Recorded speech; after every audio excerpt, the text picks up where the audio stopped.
Sí, le damos gracias, Señor, un día más por estar aquí en su casa, en su presencia. Le bendecimos y alabamos. Y vamos a dar paso al estudio de hoy, el cual le puse por título Discípulo o Creyente. Vamos a orar para que el Señor sea el que nos guíe en esta palabra. Así, Padre, te damos gracias, Señor, en este día, por tu inmenso amor, tu inmensa misericordia que son más cada día, Señor. Te pedimos que tú, a través de tu Espíritu Santo, seas que guíe este estudio, Señor, que nos guíe a toda la verdad a través de tu palabra, que nos enseñe y nos revele las cosas que tú nos quieres enseñar y nos quieres revelar, Padre, en el santo nombre de Jesucristo, Señor. Amén. Bien, este versículo que voy a leer ahora, que es con el que le doy paso a este estudio, es una enseñanza directa a Jesús. Se puede decir que es la enseñanza más importante que dio Jesús y la dio justo antes de partir. Se encuentra en Mateos capítulo 28, versículos de 18 a 20.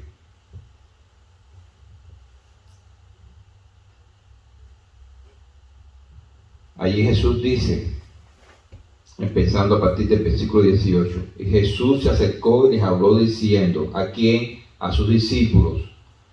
Toda potestad me es dada en el cielo y en la tierra. Por tanto, id y haced discípulos a todas las naciones, bautizándolos en el nombre del Padre y del Hijo y del Espíritu Santo, enseñándoles que guarden todas las cosas que os he mandado. Y aquí yo estoy con vosotros todos los días hasta el fin del mundo. Amén. Bien. Este versículo es muy importante. A este pasaje se le llama como la Gran Comisión. Se le conoce como la Gran Comisión que Dios da a través de sus amados. A través del mismo Jesús, Dios les da a su iglesia. Jesucristo dio este mandamiento a sus discípulos. Por lo tanto, toda aquella persona que haya nacido de nuevo y se considere un discípulo de Jesús, tiene por responsabilidad cumplir con este mandamiento que fue delegado directamente por el mismo Jesucristo a sus discípulos. Es decir, esto es un mandamiento, esto no es de que yo sienta de que debo hacerlo, de que cuando yo lo sienta o de si yo siento, que Dios manda a aquellos a los que Él preparó. O sea, aquellos que Él preparó son los que van a predicar, son los que van a ser discípulos, pero como yo no lo siento, como yo no lo veo así, pues por lo tanto no es mi responsabilidad dentro del cuerpo de Cristo y por lo tanto no lo va a hacer. Eso no es lo que dice este pasaje. Este pasaje dice, id y hacer discípulos. Es una responsabilidad de todo creyente en Jesucristo, de todo discípulo en Jesucristo. Aunque yo le puse este título, discípulo creyente, porque esto lo voy a volver a repetir, ya lo he dicho muchas veces. Esto fue algo que yo recibí, Dios me lo reveló a través de las Escrituras, leyendo las Escrituras.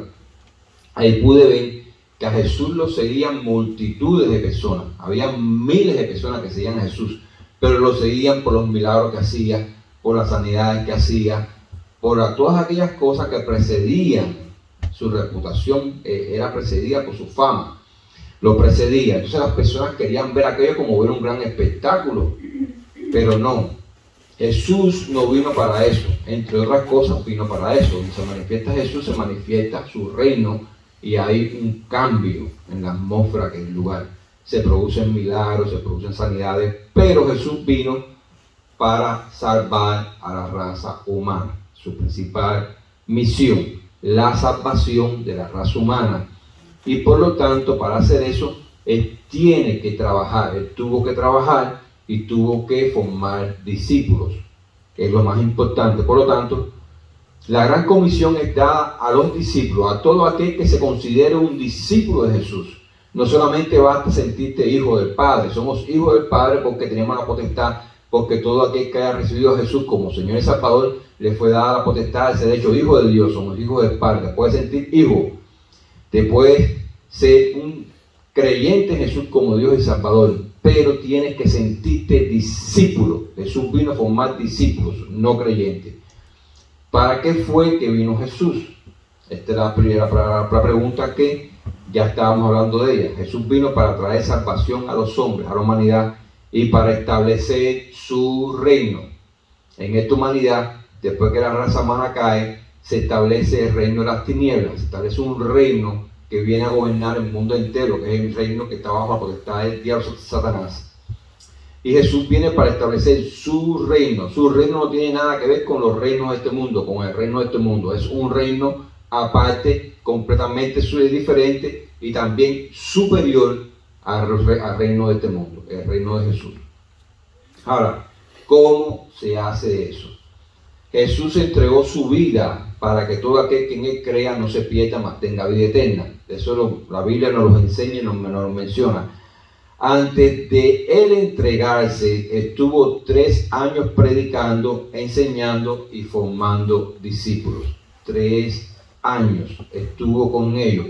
Ellos tenían la bendición de vivir con Jesús, con el Dios hecho carne, día y noche. A donde él se movieran, ellos iban con él. Donde él estaba, ellos estaban también. Ellos tenían esa gran bendición. Al mismo tiempo eran discípulos directos de Jesús, escuchando sus palabras y su enseñanza y viendo como testimonio la manera de vivir de Jesús. ¿Por qué Jesús hizo esto? Porque él sabía que su sacrificio iba a ser en vano si no hubiera nadie que continuara su obra. Sí. El sacrificio de Jesús en la cruz iba a ser en vano si no hubiera otros que fueran participantes de su obra y continuadores de la obra que él estableció y dejó. ¿Quiénes son esos que continúan su obra? Sus discípulos. Un discípulo hace lo que su maestro le enseña, lo que ve hacer en su maestro. En la cultura occidental, nosotros no estamos muy bien empapados de este significado. En la cultura oriental, de donde era Jesús, de allá del Medio Oriente, el maestro significaba el patrón, la referencia por la cual su discípulo iba a seguir su vida. Entonces, déjanoslo claro, Jesucristo está buscando seguidores o está buscando que el 100% de los que le busquen, le hallen y sean discípulos de él. Jesús está buscando que las personas que crean en él como Señor y Salvador reciban, también se conviertan en sus discípulos. Está buscando. De nada te vale creer si al final te vas a perder. Porque un simple creyente que no siga las instrucciones, las enseñanzas, los mandamientos de Jesús, ¿cuál va a ser el final de ese simple creyente? Porque creer, Jesús mismo nos enseñó que los demonios creen y tiemblan. Es más, le voy a decir una cosa, y está en la Biblia. Los demonios creen más que nosotros. No se equivoquen. Porque los demonios pueden ver a Dios, saben quién es Dios, lo conocen el reino espiritual. Nosotros creemos por fe, pero ellos saben, ellos forman parte de ese reino. Así que los demonios creen más que nosotros. Porque ellos saben realmente, cuando Jesús se acercaba a los endemoniados, ¿qué le decían los demonios? Que lo dejaran tranquilo y que se apartaran de él, porque conocían y le llamaban por el nombre. Sabían que era el Hijo de Dios. Le decían que lo dejaran tranquilo. Sabían quién era. Lo reconocían inmediatamente que se paraban enfrente de ellos. Entonces, ellos creen más que nosotros. Era una cosa curiosa, porque en lo que el pueblo por quien Jesucristo vino a entregarse no lo reconocía, los demonios, que son entidades puramente espirituales, sí lo llamaban por su nombre. Ellos sabían quién era. Ellos sí creían, sabían lo que no lo seguían. Decía que tienes con nosotros, Hijo de Dios, déjanos tranquilos. Sabían quién era. Ni siquiera tenía que llegar y mostrarse y decirle yo soy. No, ellos sabían quién era. Entonces, no se confunda con eso de que cree o que no cree. Los demonios creen más que nosotros y tiemblan porque saben quién es el Señor. Entonces, estar en una posición de un simple creyente nos pone en una condición de alto peligro y tenemos que tener cuidado con eso. En 1 Corintios capítulo 3, versículo del 1 al 11. Voy rapidito porque tengo varios pasajes, voy leyendo.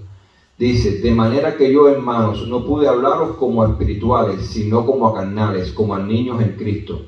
Os di a beber leche y no vianda, porque aún no erais capaces, no sois capaces todavía, porque aún sois carnales, pues habiendo entre vosotros celos, contiendas y disensiones, no sois carnales y andáis como hombres. Porque diciendo el uno, yo ciertamente soy de Pablo, y el otro, yo soy de Apolos, no soy carnales. ¿Qué pues es Pablo y qué es Apolos?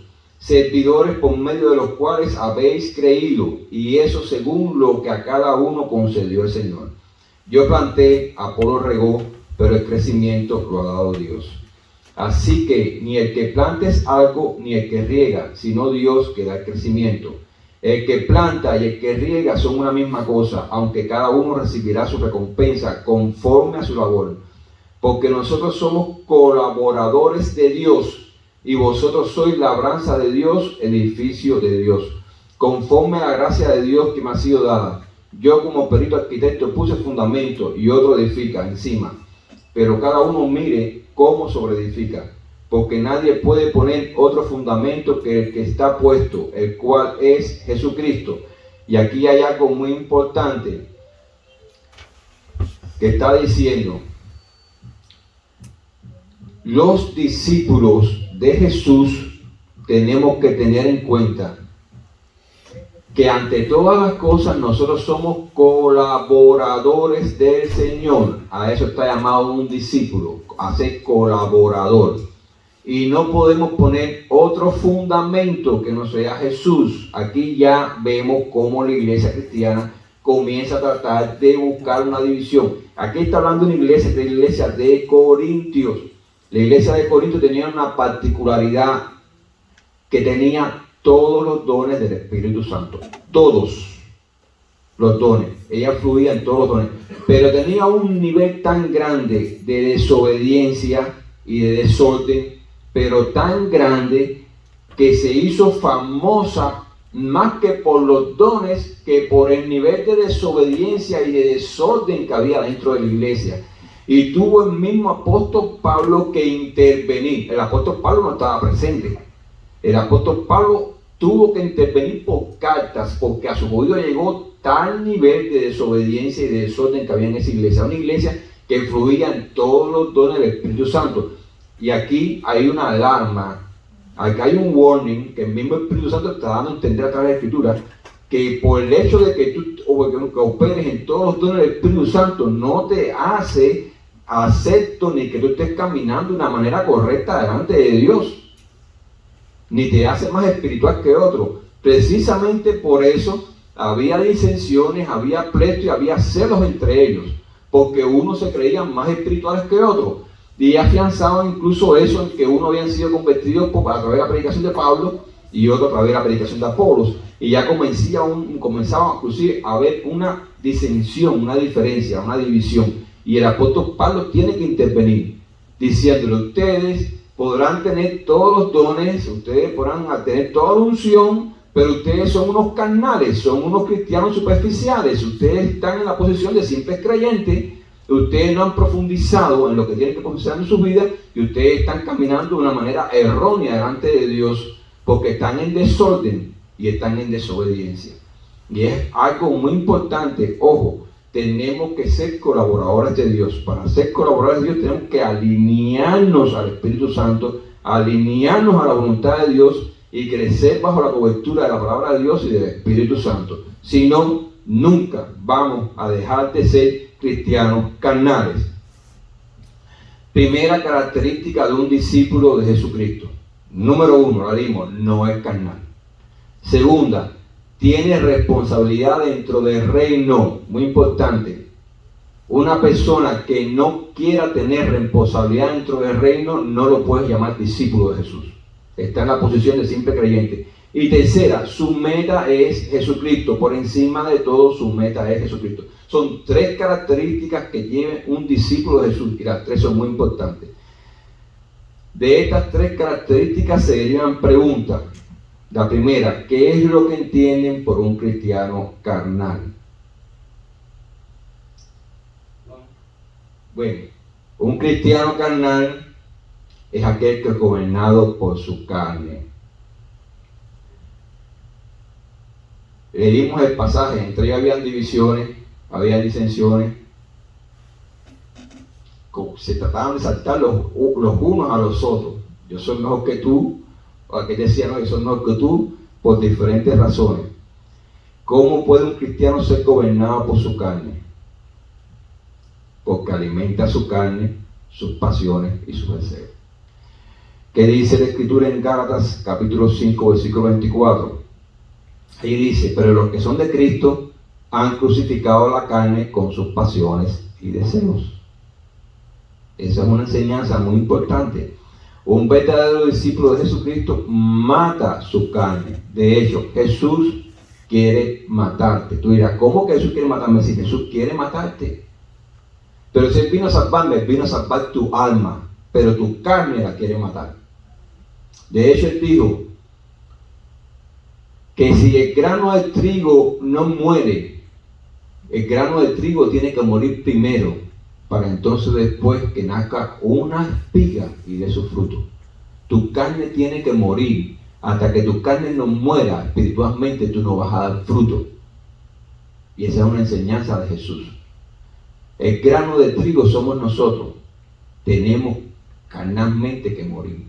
Y Jesús lo dijo, que es que en Mateo 16, versículo 24, ahí dice, entonces Jesús dijo a sus discípulos, si alguno quiere venir en pos de mí, niéguese a sí mismo y tome su cruz y sígame. Ahora, negar la carne es difícil. Negar lo que a mí me gusta es difícil. Negar lo que yo anhelo es difícil. Negar lo que yo deseo es difícil. Pero Jesús te está diciendo, niégate. Niégate a ti mismo y toma mi cruz y sígueme. No está, ¿entiendes? Y esa cruz que tenemos que tomar es la cruz de Jesús. No es una cruz que yo me voy a inventar a mi manera. Tome su cruz, es la cruz de Jesús. Jesús se está tomando Él como referencia. Y si nosotros queremos ser discípulos, tenemos que seguir a Jesús en todo lo que Él nos enseña y en todo lo que Él nos pide que hagamos. No en lo que nos en lo que me convenga a mí, yo voy a seguir, y en lo que convenga a mí, yo voy a hacer. No es así. Es en lo que Él dice, en lo que Él manda y en lo que Él enseña, no en lo que yo crea que deba hacer. Ahora, la segunda pregunta, ¿qué es lo que entienden por tener responsabilidad dentro del reino?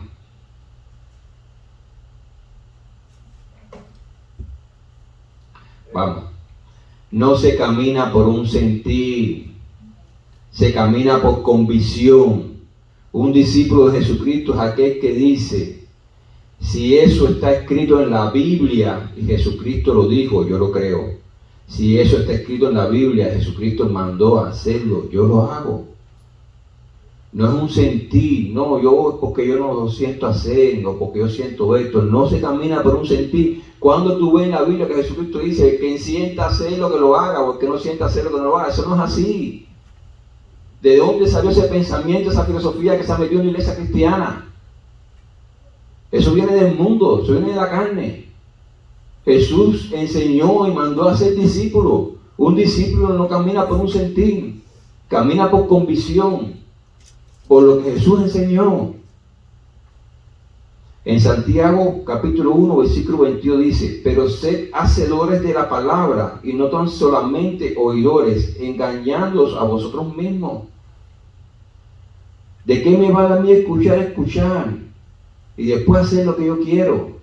Un verdadero discípulo de Jesucristo no acomoda la palabra de Dios a su vida, sino deja que su vida sea renovada y transformada por la palabra de Dios. Eso es muy importante. Cuando yo estoy acomodando la palabra de Dios en mi vida, es porque la estoy acomodando a los deseos de mi carne. Sencillo. Estoy tratando de engañar a Dios, a Dios nadie le puede engañar.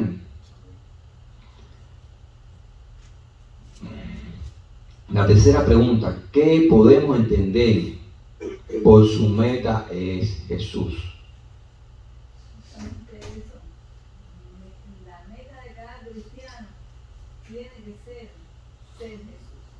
sencillamente eso, ser Jesús. Cuando tú eres discípulo, tú imitas. Ese es el único ídolo que está legalmente autorizado, Jesucristo. Tú imitas a tu hijo. La meta de cada cristiano tiene que ser Jesús en esta vida. Santiago 3:16 dice, porque donde hay celo y convulsión, ahí hay perturbación y toda obra perversa. Se le da paso a la carne. Bueno, vamos al tercer punto de esto. Primeramente, ante todo, su fe está basada en Jesucristo, en su vida, en su enseñanza, en su fe en Jesús como Señor y Salvador de su vida. No sigue a Jesús buscando o basando su referencia en hombre alguno. Ya leímos, ya se empezaba a hacer una pequeña división en la iglesia de Corintios. No, porque yo vengo de Apolo, porque vengo de Pablo. Pablo dice, ¿quién es Apolo? ¿Y quién es Pablo? Servidores de Jesucristo. No somos otra cosa. No importa cuán seguidor de Jesucristo fue ese hombre o esa mujer, por muy espiritual que hayan sido, no son Jesucristo. En el momento exacto que se pone la vista en un hombre, por muy espiritual que haya sido, se ha errado el blanco. Lo erraste. No, que ese hombre fue tan espiritual que se puede decir que estaba a la diestra de Jesús, ahí parado al lado de él. Pero Jesús es un blanco y ese hombre otro. En el momento exacto que pusiste tu vista en ese hombre, erraste el blanco. Quitaste los ojos de Jesús. En Hebreos 12, versículos 1 y 2.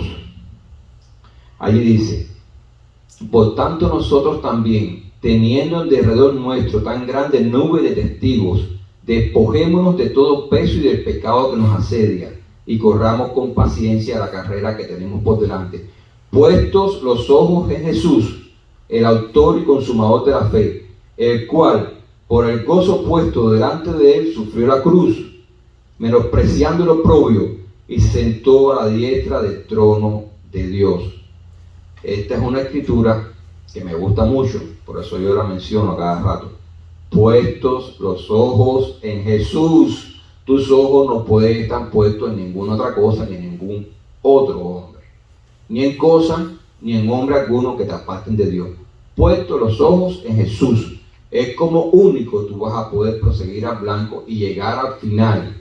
Un verdadero discípulo de Jesucristo es un apasionado de Jesús, de su Salvador, de su Maestro, apasionado de su palabra, de sus enseñanzas, es un seguidor fiel de su Maestro. Dios está buscando hombres y mujeres que sean apasionados de Jesús, para que sean verdaderos discípulos de Jesús. Un verdadero discípulo de Jesucristo es consciente del llamado que tiene y del papel que juega dentro del reino de los cielos. Es consciente del llamado y de la responsabilidad. Un llamado sin responsabilidad deja de ser un verdadero llamado. Por eso es que un creyente que no tenga responsabilidad dentro del reino de los cielos no se le puede llamar un verdadero discípulo de Jesús. Y ojo, de los 12 que andaban con Jesús, hubo uno que no se grabó de discípulo. Y los 12 andaban con él los 3 años, día y noche, pero hubo uno que no se graduó. Los otros 11 se graduaron, pero ese no se graduó. Y andaba con él, y recibió el Espíritu Santo de él, e hizo milagros, hizo sanidades en el nombre de Jesús. Participó de la obra de Jesús, pero no se graduó de discípulo. Entonces no hierren. No hierren, porque Judas Iscariote no se graduó de discípulo de Jesús. Fue llamado. Pero tenía dones, vivía con Jesús, conocía a Jesús, creía en Jesús, pero en realidad no le había conocido. Porque siempre digo y lo repito, tu llamado se hace activo en tu obediencia. Tú puedes ser llamado para ser el discípulo amado de Jesús. Que si tú no te rindes a eso, que si tú no te rindes a hacer la voluntad de Dios, tu llamado se queda ahí. Tu llamado se hace activo cuando tú eres obediente y quieres entonces hacerte a la imagen de Jesús. tenemos que tener el llamado de Dios en nuestro corazón, pero muy profundo. Pero perdón, que me interrumpa. ¿Cuál fue el que no se hizo, no se graduó de discípulo? ¿Judas? Judas. Ah, sí, exacto. Eso fue ya seguro. Sí, miren, hoy en día el espíritu de corrupción y de pecado que ha penetrado dentro de la iglesia cristiana es abrumador. Es increíble la falta de reverencia y de respeto al Dios vivo y verdadero. Es increíble el espíritu de indolencia y de frialdad espiritual. Es increíble el espíritu de inmundicia y de inmoralidad sexual que ha penetrado a la iglesia cristiana. Es increíble. Si esto se hubiese hablado hace unos años atrás, no se hubiera creído, pero hoy es una realidad. ¿Qué pasó en el National Center el día del concierto? Esto es un testimonio triste, pero es real. Lo recibimos un hermano, un siervo del Señor, un ministro. Dice que era una actividad cristiana en un centro conocido en Miami, donde pueden caber cientos de personas. Y dice que esa noche, después que terminó el evento cristiano, allí en la recepción había una persona cristiana también que participaba como las personas que sirven el servicio. Los hoteles que están alrededor del centro se ponen en función a la actividad y todo el que hospeda es porque va a esa actividad. Va a esa actividad. Es decir, que todo el mundo que estaba ahí decía ser cristiano. Exactamente. Y no lo era. Pongan que el 90% de esos hoteles estaban, o 70 o 80 estaban llenos de personas cristianas, porque siempre hay alguien que no es cristiano, pero bueno, fueron a ver la actividad y todo eso se llena. Tristemente, la persona que estaba en la sesión testificó que esa noche, después que terminó la actividad, fue la noche de mayor demanda de pornografía que se hizo a través de los canales de televisión y las redes que estaban conectadas a los hoteles. Entonces, ¿qué testimonio más triste? No fue de pedir cosas cristianas. ¿Qué testimonio más triste? Entonces tú le invitas a una persona que está trabajando allí en esa recepción, tú le invitas a una iglesia, decir, ¿para qué tú me invitas? Si ya yo sé lo que hay ahí, mira. Ni siquiera fueron la gente del mundo, la gente que nosotros criticamos que están en la droga, en el alcohol, en las cosas malas, no, fueron los que van a la actividad cristiana. Entonces, por eso decimos que tenemos que enfatizar no solamente salvar las almas, sino en formar discípulos. Jesús dijo, ir por todo el mundo y predicar este evangelio, haciendo discípulos. Hay que enseñar a la persona que Jesús salva, pero también hay que enseñar su responsabilidad dentro del reino y su papel que juega dentro del reino. Discípulo. En 2 Tesalonicenses capítulo 2 versículo 1 al 3 dice: pero con respecto a la venida de nuestro Señor Jesucristo y nuestra reunión con Él, os rogamos, hermanos, que no os dejéis mover fácilmente de vuestro modo de pensar, ni os conturbéis, ni por espíritu, ni por palabra, ni por carta, como si fuera nuestra, en el sentido de que el día del Señor está cerca. Nadie os engañe en ninguna manera, porque no vendrá sin que antes venga la apostasía y se manifieste el hombre de pecado, el hijo de perdición. Tengo que terminar. Se me agota el tiempo. Una lástima. Bueno, que Dios les bendiga. Amén. Vamos a grabar este estudio y vamos a subirlo completo después. Dios les bendiga. Vamos a orar. Sí, Padre amado, te damos gracias, Señor, por una vez más que tú nos has permitido, Señor, poder exponer tu palabra, que tú nos guíes, Señor, toda verdad. Ayúdanos a ser verdaderos discípulos tuyos, Señor, que no nos quedemos solamente en la calidad de simples creyentes, de simples oidores, sino que seamos hacedores de tu palabra. Ayúdanos a transformarnos conforme a tu palabra cada día, Señor. Renueva nuestro espíritu, Señor, dentro de nosotros, renueva nuestro ser, y ayúdanos cada día a ser más como tú, Señor. Que cada uno de nosotros, cada persona que nos pueda escuchar a través de la línea, Señor, pueda sentir este mismo sentir y pueda sentir este llamado tuyo a nuestros corazones, a nuestras almas, a nuestras mentes, Señor. En el santo nombre de Jesucristo, Padre.